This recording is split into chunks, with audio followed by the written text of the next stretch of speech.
You can't hide from Frank, zombies. Zombies can't hide from Frank. Oh, I see ya. Damn it. Damn it. Damn it. Damn it. God.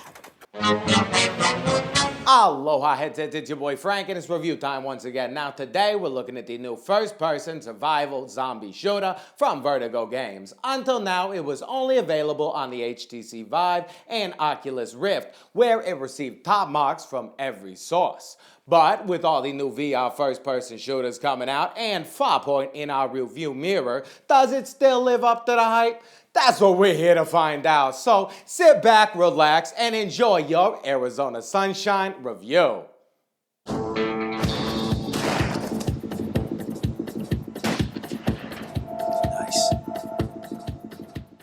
First and foremost, I have to thank Vertigo Games for giving me a key last week and allowing me an ample amount of time to play through and get a feel for the game before I finished up my final review. As always, this has no effect on my general impression of the title. Frankie's opinion cannot be purchased, and thus these thoughts are my own and should be taken as such. Now, enough about all that. I know why you're really here. You want to know how this baby plays. Well, it's safe to say that although I have enjoyed my time with Arizona Sunshine, there are some issues that keep it from being the amazing first-person zombie shooter game of my dreams. But as always, don't just listen to me, take a look. Story. There's a little something here, but really you're shooting zombies. There's a bit of a plot that helps you get from location to location, but it mostly just serves to switch up the environment a bit. That being said, I wasn't really upset at the lack of any real narrative and wasn't really expecting much to begin with. I also don't like to mention too many story elements because people hate spoilers. Visuals. Now, I play on PlayStation 4 Pro, and even with the graphical upgrade, this game really isn't that beautiful. Don't get me wrong, the visuals serve their purpose, and I certainly wasn't expecting photorealism, but a little more polished, everything could have gone a long way. It's not bad by any means, but everything feels a bit jagged and coated. Colors are a bit monotone, and although it's not a dark game by any means, nothing really pops. I don't think the visuals will pull you out at all, but they won't leave you bragging to your buddies. The enemies are also a bit stale looking with very little details, although the guns do look nice. Audio.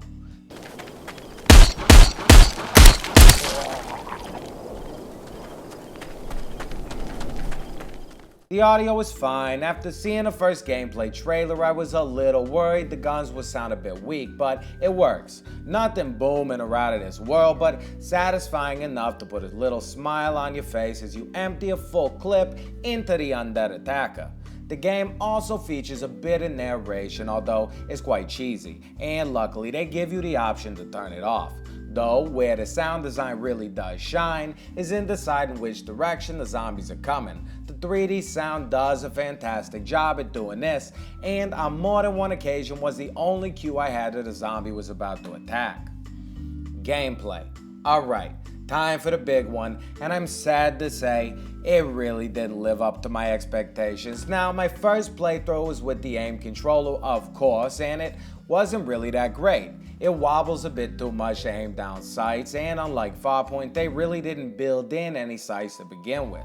If you try to bullet, it just goes all over the place, so I ended up mostly just shoot from the hip, and it wasn't too hard to score headshots, but I really did want to line up shots and feel a little more badass. Another issue was if you even slightly press back on the rear thumbstick, you immediately do a quick turn 180. After a while, I did get better at not hitting it, but I really wish they would have made it a bit more difficult to engage. The enemies are really just bullet sponges, and with ammo being a bit sparse, you do need to make those headshots count. I also never really felt any sense of urgency. There were one or two occasions where I felt a bit overwhelmed, but most of that was due to the shoddy movement system rather than me actually getting stuck in a sticky situation. Don't get me wrong, it was still fun, and who doesn't love shooting zombies, and maybe it was just that Farpoint jaded me a little bit, but honestly, the aim support seemed a bit tacked on. Now, I personally have more fun with the Move controllers. You actually have to pick up ammo and put it in your ammo belt, and holstering and changing weapons is much more intuitive than it is with the aim controller. My one glaring issue is the inability to back up. The movement speed is also extremely slow, but I was able to get over that. Not being able to back up, on the other hand, just leaves you stuck in crummy situations that will get you killed for no reason. You press the bottom left button to move forward, and the top two are left and right respectively. The other button is used for dropping empty clips, although be careful, if you drop a full clip, it's just gone. The move button is used to pick things up, and the trigger is, well, you guessed it, a trigger. You look at the watch on your left hand while in game to see your health and to pull up the options menu, but don't expect to change any options while in game. All you can really do is quit, which can be a pain considering you have to go all the way to the main menu to make any little changes. Also, when your health gets low, you can find burgers strewn around the level that you must raise to your mouth and eat to regain health. I kinda like that part. You can also play with your DualShock 4, and although I never tried it, I assume it may be the best method for solid locomotion, but who wants to play like that? Now, the entire campaign can be played cooperatively with a friend, but the real replay value comes from the Horde mode, where you and up to 3 buddies can fight increasingly difficult waves of zombies in a battle for the top spot on the leaderboards. It all works, I just wish they gave you a bit more space to move around in. The whole thing takes place in a small fenced-in area, and it's very easy to feel a bit claustrophobic, although it still is good fun. The guns are fine, I think I used nearly all of them, but very early on I picked my favorite and kinda stuck with that most of the game. Also, although many of the guns look very differently, they all seem to do around the same amount of damage, which feels like a bit of a cop-out. There are also a few puzzles here and there, but really nothing difficult enough to call puzzling. Motion sickness. Now, you have full control over movement, so I really don't see too many people getting sick from this one. There are also a handful of options for you to choose from, so hopefully you can find what works best for you. I had no issues whatsoever, but I never get sick.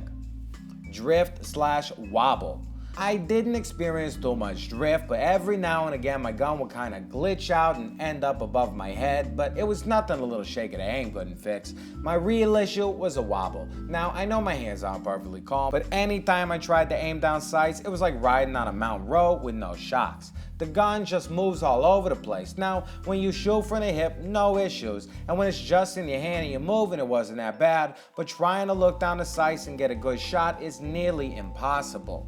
Value. Okay, this is a tough one. Now, it's $40, which means it's even higher all over the rest of the world. And it's hard for me to say it's worth every penny. I mean, it's a fun game with a solid 3 to 5 hour campaign and a nice little multiplayer mode, but I mean, that's it. If you're really hurting for a new shooter that uses the aim and move controllers and money really isn't an issue, then grab it. You'll have fun. Just don't go in expecting some amazing AAA shooter experience. Verdict. At the end of the day, my experience with Arizona Sunshine was a bit lacking. Maybe it was all the hype. Maybe it was because I got spoiled on Farpoint, or maybe it really is a much better game on a Vive and Rift. For a game that's been called many players' favorite VR shooter, I was a bit surprised. All in all, it's not terrible. I just think they really could have done a much better job smoothing out everything, fine-tuning the movement system, and filling the game with a bit more enemy variety in tense situations. Oh yeah, baby. Grenades.